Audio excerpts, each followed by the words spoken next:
Halo sahabat cerdas, Assalamualaikum warahmatullahi wabarakatuh. Pada kesempatan kali ini, kita akan belajar pada tema 8, lingkungan sahabat kita, subtema 1, manusia dan lingkungan, dan kita sampai pada pembelajaran kedua. Sahabat cerdas, sebelum kita mulai pembelajaran kita, jangan lupa untuk berdoa terlebih dahulu. Hari itu, Siti dan teman-teman mempelajari lagu baru. Lagu itu berjudul Air Terjun ciptaan A.T. Mahmud. Inilah lagu yang dipelajari oleh Siti dan teman-teman. Sahabat cerdas, sekarang pelajarilah lagu Air Terjun hingga kamu dapat menyanyikannya dengan baik dan benar. Kemudian nyanyikan bersama teman-temanmu. Jika perlu, gunakan alat musik yang ada di sekitarmu untuk mengiringi. Perhatikan keselarasan suara dan musik jika kamu menggunakan alat musik. Sahabat cerdas, lagu yang kamu pelajari bercerita tentang air. Air sangat penting bagi kehidupan di bumi. Manusia selalu membutuhkan air dalam kehidupan sehari-hari. Kegunaan air antara lain untuk keperluan rumah tangga, pertanian, industri, dan untuk pembangkit listrik. Begitu besar kebutuhan manusia akan air.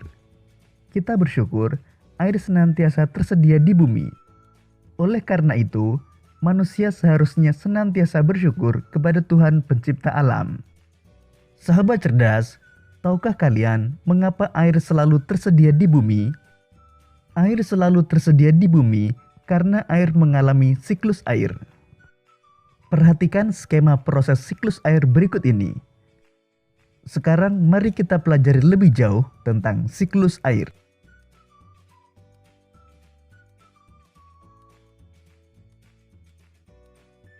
Siklus air merupakan sirkulasi atau perputaran air secara terus-menerus dari bumi ke atmosfer lalu kembali ke bumi.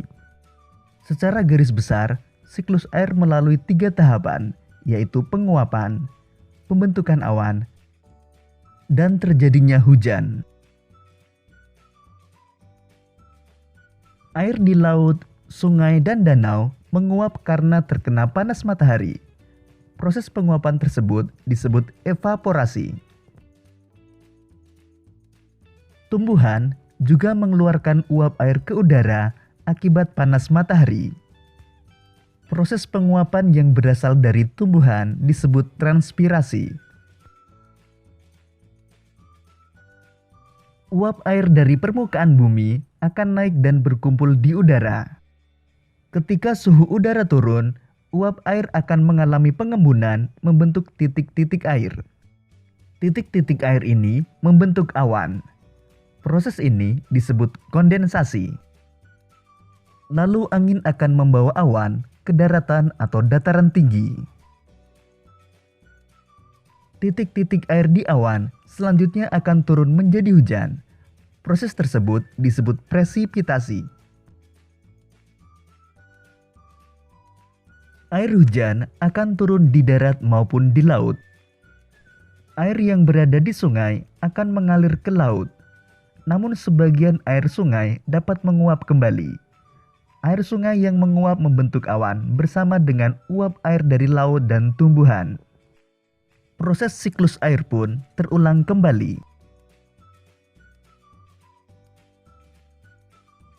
Sahabat cerdas, demikian tadi penjelasan tentang siklus air. Sekarang cobalah untuk menggambar bagan sederhana untuk menjelaskan siklus air. Berikut ini merupakan contoh bagan sederhana yang menjelaskan siklus air. Sahabat cerdas, air sangat diperlukan bagi kelangsungan hidup di bumi. Semua makhluk hidup membutuhkan air. Banyak cara dilakukan untuk memenuhi kebutuhan akan air.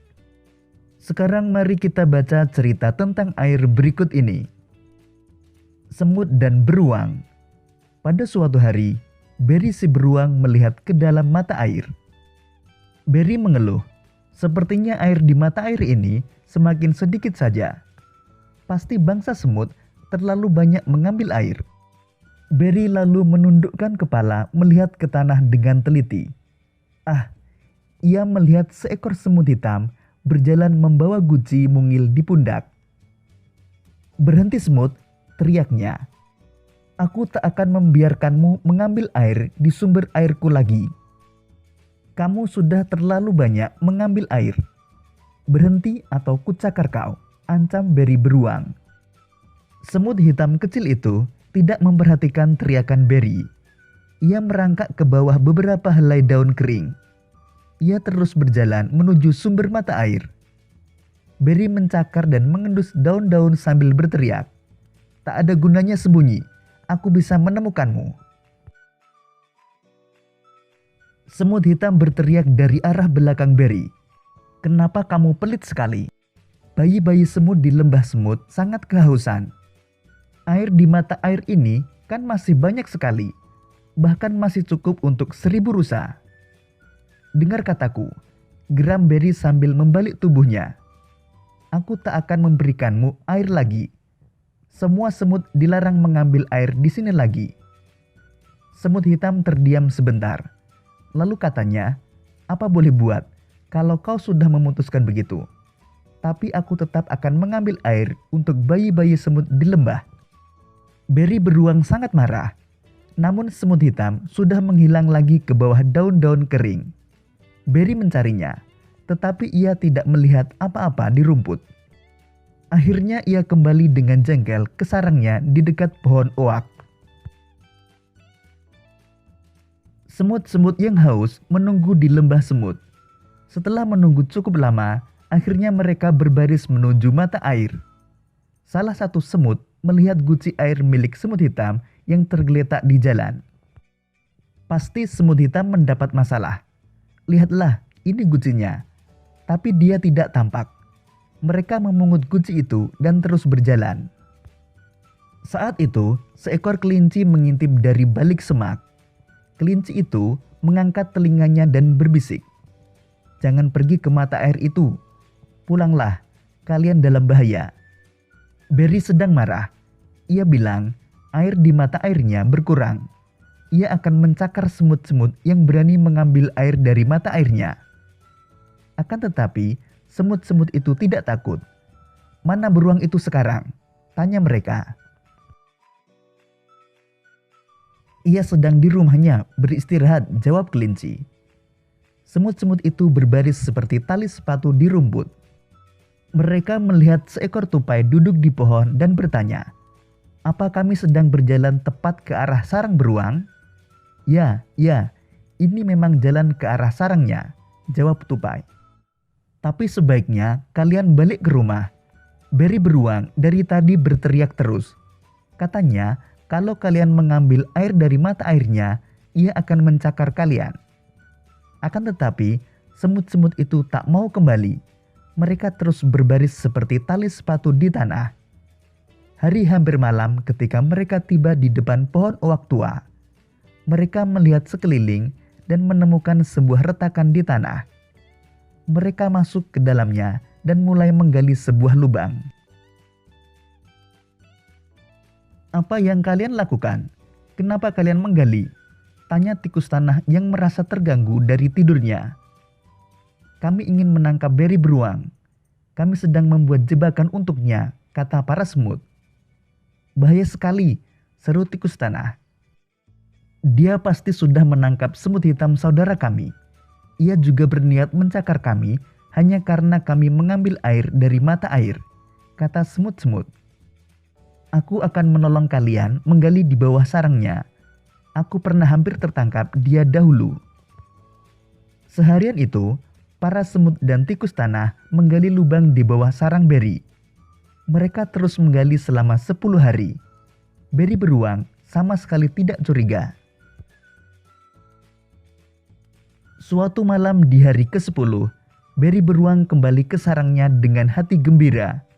Ia berhenti di depan rumahnya di pohon oak dan berkata pada dirinya, "Aku sudah makan dan minum sampai kenyang. Satu-satunya yang bikin aku jengkel adalah semut-semut itu. Mereka masih berani mengambil air dari mata airku. Besok akan aku hancurkan lembah semut itu. akan kucakar mereka dengan cakarku seperti ini. Beri beruang mulai mencakar ke segala arah. Ia menghentakkan kakinya ke lantai sarangnya dan bruk. Lantai sarangnya jebol. Beri beruang jatuh ke lubang di bawah sarangnya. Lubang itulah yang telah digali para semut dan tikus tanah. Beri beruang harus terus tinggal di lubang itu kecuali ada penjaga hutan yang menemukannya. Semut-semut itu akhirnya hidup damai di lembah semut. Saat itu, semut hitam saudara mereka juga sudah kembali ke rumah. Ternyata ia hanya terpeleset di jalan. Jadi, tidak ada yang merusak kebahagiaan mereka sekarang. Para semut dengan bebas pergi mencari makan dan minum di hutan. Sahabat cerdas, demikian tadi cerita tentang semut dan beruang. Sekarang jelaskan peristiwa pada cerita semut dan beruang dengan bahasamu sendiri. Tulislah dalam bahasa Indonesia yang baik dan benar. Perhatikan penggunaan kata-kata baku. Perhatikan pula penggunaan tanda baca yang benar. Demikian tadi sahabat cerdas, pembelajaran kita pada tema 8, subtema 1 dan pembelajaran kedua. Untuk menguji pemahamanmu, kamu dapat mengerjakan latihan soal yang terdapat pada deskripsi video ini. Sampai jumpa pada pembelajaran berikutnya. Tetap semangat dan selamat belajar.